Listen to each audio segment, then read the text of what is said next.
एक दिन चुक्कू बंदर जंगल में उछलता कूदता जा रहा था। चुक्कू को आम बहुत पसंद थे, इतने कि वो ख्वाब में भी आम ही खाता था।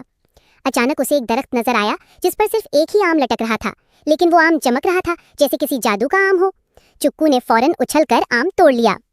जैसे ही उसने आम का पहला नवाला लिया, कुछ अजीब हुआ। चुक्कू की आवाज बकरी जैसी हो गई। मैं कर रहा हूँ। चुक्कू हैरान हुआ।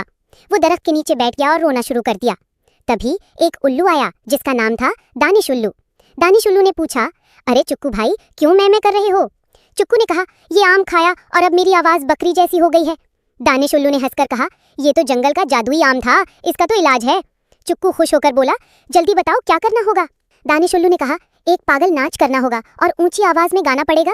मैं हूँ चुक्कू बंदर, न बकरी न भैंस का कजन, मुझे वापस दो मेरी आवाज वरना बंदर हो जाएगा सन।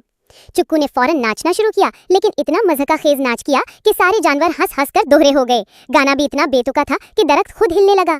फिर अचानक एक चमक हुई और चुक्कू की आवाज वापस आ गई।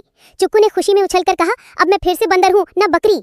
तब से चुक्कू ने सबक सीखा कि चमकदार आम हमेशा मशकूक होते हैं।